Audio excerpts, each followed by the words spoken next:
Selamat datang, salam sejahtera. Terima kasih karena bersama dengan saya di Nazlin Unity Channel. Ini keputusan terkini PRK Kemaman. Adakah dengan ini PRK Kemaman dimenangi oleh Barisan Nasional dan UMNO? Dan adakah dengan ini rekod kekalahan terburuk Perikatan Nasional bakal tercipta, yaitu kekalahan Menteri Besar Terengganu itu sendiri? Walaupun ada yang kata mustahil, tapi harus diingat dalam dunia politik tiada yang mustahil. Semuanya boleh berlaku dan ada kemungkinannya. Bila-bila waktu boleh berlaku. Hari ini Ahmad Zahid Hamidi, Timbalan Perdana Menteri pertama, menyeru masyarakat Kemaman beri peluang calon Barisan Nasional tabur bakti.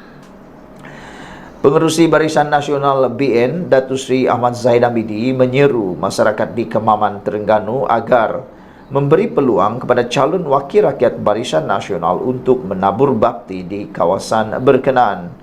Pada pilihan raya kecil PRK Kemaman kali ini, Barisan Nasional mempertaruhkan bekas Panglima Angkatan Tentera ATM Jeneral Bersara Tan Sri Raja Muhammad Effendi, Raja Muhammad Noor sebagai calon kerajaan perpaduan.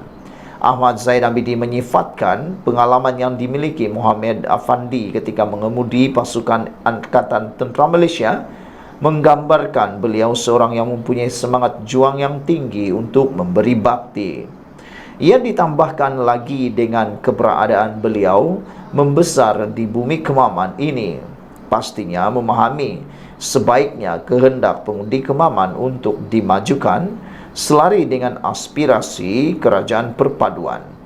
Berikanlah beliau peluang, berikanlah Jeneral Bersara Tan Sri Raja Muhammad Effendi Raja Muhammad Noor, calon Barisan Nasional nombor 1, peluang untuk menjadi wakil kepada rakyat Kemaman ini, tulis Ahmad Zahid di laman Facebooknya hari ini.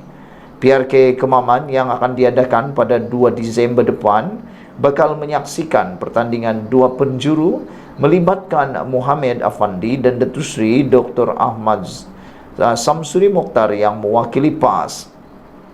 Ia diadakan susulan keputusan Mahkamah Pilihan Raya Terengganu pada 26 September lalu yang membatalkan kemenangan calon PAS Cik Alias Hamid pada pilihan raya umum ke-15.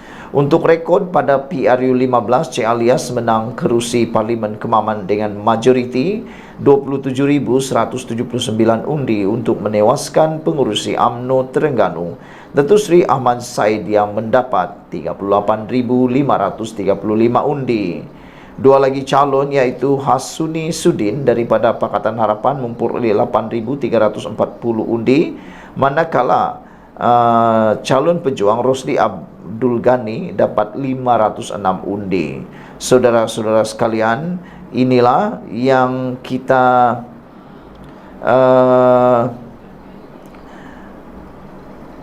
cuba ramalkan, yaitu Barisan Nasional mungkin akan menang di Parlimen Kemaman. Sekian dulu untuk kali ini. Jangan lupa tinggalkan komen anda untuk isu kali ini. PRK Kemaman, Nasruddin anggap lawan PAS kerja kuat sebab dah jangka kalah. Jadi kalau begitu, apa pendapat anda? Apa pendapat anda? Pada pendapat anda, siapakah yang akan menang PRK Kemaman? Adakah ini akan mencipta rekod baru bahawa Menteri Besar Terengganu akan kalah? Sekian dulu untuk kali ini. Jangan lupa tinggalkan komen anda, tekan butang subscribe. Malaysia kita punya, kita juga sama-sama cintai Malaysiaku. Bye-bye. Selamat datang, salam sejahtera. Terima kasih karena bersama dengan saya di Nazlin Unity Channel. Hari ini kita digemparkan di Dewan Parlimen dengan panasnya isu. Bukan saja isu tentang 5 ahli parlimen daripada Parti Bersatu telah menyokong Datuk Seri Anwar Ibrahim dengan perkataan-perkataan yang jelik telah dikeluarkan. Bahkan ahli parlimen Bukit Gantang pun terima serangan bertubi-tubi di belasah di parlimen. Hari ini dipanaskan pula dengan macai dan celaka. Perkataan ini telah memanaskan Dewan Rakyat, sehingga ada netizen mengatakan Dewan Rakyat sekarang seperti pasar malam, lebih teruk daripada pasar malam, kata mereka lagi. Perkataan macai dan celaka mencetuskan pertelingkahan dalam kalangan ahli parlimen kerajaan serta pembangkang, sehingga menyebabkan suasana panas sekali lagi di Dewan Rakyat. Awalnya RSN Raya PH Jelutung berang apabila ada ahli parlimen pembangkang bangkit untuk mencela ketika dia berbahas dan menyebut nama pengerusi Perikatan Nasional PN Muhyiddin Yassin. Ketika membahaskan rang undang-undang RUU Suruhanjaya Hak Asasi Manusia Pindaan 2023, Raya mendakwa berlaku pelanggaran semasa Muhyiddin berada dalam kerajaan. Dengan undang-undang ini, pelanggaran hak asasi manusia yang berlaku semasa pemerintahan Pagoh tak akan berulang pada masa akan datang. Pagoh ada, tapi dia tak akan berani bangun untuk jawab, kata ahli parlimen DAP itu memancing Muhyiddin. Kenyataan Raya segera mengundang rasa tidak puas hati beberapa ahli parlimen Perikatan Nasional yang bangkit untuk mencela. Antara mereka ialah Ahmad Fadli Sari Pasir Mas, C. Muhammad Zulkifli Jusso Besut, dan Afnan Hamimi Taib Azamuddin Aloseta. Saya minta semua macai duduk, kata Raya yang mengundang rasa tidak puas hati ahli parlimen Besut. Susulan itu, C. Muhammad Zulkifli meninggikan suara untuk menyuarakan rasa tidak puas hati terhadap sifat Raya dan memintanya supaya tidak menjadi celaka. Kurang ajar punya Jelutung Raya, apa macai-macai, kurang ajar, jangan jadi celaka, kata C. Muhammad Zulkifli. Raya yang tidak senang dengan perkataan celaka itu meminta timbalan yang dipertua Dewan Rakyat Elis Lau Kiong Ying mengarahkan ahli parlimen Besut terbabit menarik balik kenyataan tersebut. C. Muhammad Zulkifli bagaimanapun enggan dan berhujah. Dia tidak menuduh Raya sebagai celaka, sebaliknya hanya mengingatkan ahli parlimen terbabit agar jangan menjadi celaka. Yang mana satu? Yang mana satu? Perkataan yang mana? Soal dia. Saya kata jangan jadi, saya tak kata dia celaka, kata beliau. Saya tak kata pun, tegas C. Muhammad Zulkifli. Penjelasan itu tidak diterima Lau dan dia bertegas mahu agar C. Muhammad Zulkifli kerana perkataan celaka dianggap melanggar peraturan Dewan. Perkataan itu perlu ditarik balik. Jika tidak ditarik balik, adakah ini bermaksud semua perkataan tidak dibenarkan di parlimen boleh digunakan dengan perkataan jangan sebelum itu? Tarik balik, kata Elis. Muhammad Zulkifli kemudian meminta Lau turut mengarahkan Raya menarik balik perkataan macai. Keadaan kembali reda selepas C. Muhammad Zulkifli menarik balik perkataan yang dilafazkannya sebelum itu. Saudara-saudara sekalian, ini memang panas di Dewan Rakyat. Walau bagaimanapun, apa pendapat kamu bagaimana cara supaya ahli-ahli parlimen di Dewan Rakyat dapat menghentikan tindakan tidak profesional seperti ini? Perkataan-perkataan seperti ini tidaklah sesuai didengar oleh netizen. Lebih-lebih lagi, sekarang ini persidangan Dewan Rakyat disiarkan secara langsung.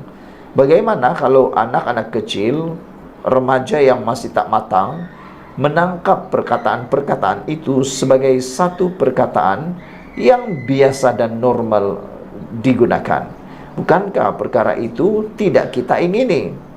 Ada pepatah Melayu mengatakan bahwa kalau cikgu kencing berdiri, murid kencing berlari.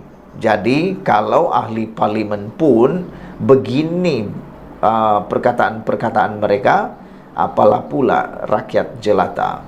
Sekian dulu untuk kali ini. Jangan lupa tinggalkan komen anda, tekan butang subscribe. Malaysia kita punya, kita jaga sama-sama, cintai Malaysiaku. Bye-bye. Selamat petang, salam sejahtera. Terima kasih kerana bersama dengan saya di Nazilin Unity Channel. Kita tahu bahwa Sanusi dan Anwar Ibrahim adalah seteru politik yang paling hebat yang pernah kita tahu. Selain daripada itu, kita pun tahu bahawa Sanusi adalah orang yang banyak kali menimbulkan kontroversi terhadap Datuk Seri Anwar Ibrahim juga kepada musuh-musuh politik yang lain. Tapi pada petang ini kita dikejutkan dengan pengakuan Sanusi berkaitan dengan Anwar Ibrahim. Seakan-akan Sanusi mula mengendurkan Mula mahu seakan-akan dengan tanda petik mahu mula mau menyokong Datuk Seri Anwar Ibrahim. Adakah Sanusi mula sedar sudah bahawa dia perlu mempunyai hubungan yang baik dengan Persekutuan? Adakah sekarang ini baru Sanusi sedar betapa pentingnya hubungan baik dengan Persekutuan? Apa pendapat kamu semua? Patutkah Anwar Ibrahim untuk melayan Sanusi? Namun pengakuan Sanusi kali ini memang menggemparkan kita, memang mengejutkan kita. Persoalan besar netizen dengan tajuk besar daripada Nazilin Unity ialah Sanusi sokong Anwar Ibrahim. Itu pasti menimbulkan tanda tanya besar dalam pemikiran kita. Hari ini Sanusi mengakui berdiri ketika mesyuarat sehingga Anwar minta pegawai berikannya kerusi. Ini memperlihatkan betapa Sanusi mula berlembut terhadap Anwar Ibrahim dengan mengatakan perkara itu. Menteri Besar Kedah Muhammad Sanusi Maknur mendedahkan dia tidak diberikan tempat duduk ketika mesyuarat di Alor-Setar sebelum mengiringi Perdana Menteri Anwar Ibrahim dalam lawatan kerja ke Sadoa, Thailand. Sanusi membangkitkan perkara itu ketika menyuarakan isu Little Napoleon yang menurutnya cuba mengeruhkan hubungannya dengan Anwar. Menurut Sanusi, walaupun perbincangan itu berkaitan dengan tanah yang berada di bawah kuasa negeri, dia tidak diberi tempat untuk turut serta sehinggalah Anwar meminta dia diberikan kerusi. Ini satu perkara yang memperlihatkan betapa Anwar Ibrahim sebenarnya mengiktiraf Sanusi sebagai orang penting dan menteri besar yang perlu dihormati, dan Anwar menghormati perkara tersebut. Kata Sanusi, saya berdiri sebab tak ada kerusi. Tapi saya ucap terima kasih kepada Perdana Menteri yang nampak saya berdiri lama dan dia minta saya diberikan kerusi. Saya bukan rasa terhina, tapi nak memaklumkan bahaya permainan Little Napoleon yang mencatur hubungan pemimpin supaya berlaku pertembungan, pergaduhan dan tak puas hati, kata Sanusi. Saya tahu ini permainan pegawai terbabit supaya saya terus serang Perdana Menteri, tetapi saya tidak berbuat demikian kerana pada pandangan saya, dia pada hari itu memainkan peranan sebagai Perdana Menteri. Tapi pegawai yang susun rombongan itu cuba main politik. Lebih sudu daripada kuah, katanya pada sisi penggulangan sidang Dewan Undangan Negeri hari ini, seperti dipetik utusan Malaysia. Mengulas lanjut, Sanusi berkata, dia tidak menyalahkan Anwar atas apa yang berlaku kerana ia berpunca daripada permainan Little Napoleon yang didakwanya melibatkan pegawai lantikan politik di pejabat Perdana Menteri dan pejabat Kementerian Luar. Saya hadir atas kapasiti Menteri Besar Kedah yang dijemput untuk mengikuti delegasi itu bermula pukul 10 pagi hingga 3.40 petang. Jemputan yang diuruskan oleh pegawai takbir diplomatik di PMO dan pejabat Menteri Besar Kedah berdasarkan prosedur biasa dalam hubungan diplomatik antara Malaysia dan negara luar dan persekutuan dengan negeri. Saya dapati semua urusan disusun cantik di mana saya dijadualkan ikuti rombongan Perdana Menteri dari lapangan terbang sehingga ke lapangan terbang semula. Tapi bila sampai pagi itu ada perubahan oleh pegawai Kementerian Luar. Ada permainan bila mereka masuk campur sehingga jadi celaru, katanya. Kata Sanusi lagi, dia telah memaklumkan perkara itu kepada Setiausaha Politik Anwar berkenan perkara itu dan berharap pegawai yang terlibat belajar menghormati pemecahan bidang kuasa dan perkara federalisme. Jangan pentingkan dendam politik dalam urusan pentadbiran kerana dalam lawatan itu saya bawa pegawai paling kanan di Kedah, Setiausaha Kerajaan Negeri. Saya tak bawa pegawai lantikan politik kerana ini urusan kerajaan. Pegawai lantikan politik jangan atur bagi bos-bos berkelahi. Sebaliknya, bagi bos-bos ini berbaik baru hubungan kerajaan sejuk. Kerana kalau tidak sampai kiamat pun kita tak akan berbaik, kata Sanusi lagi. Wow! Ini satu kejutan besar daripada Sanusi. Adakah anda sependapat dengan saya bahawa kelihatannya Sanusi mula mengundurkan diri, mula membelakangkan sedikit dirinya untuk mencipta hubungan lebih baik dengan Anwar?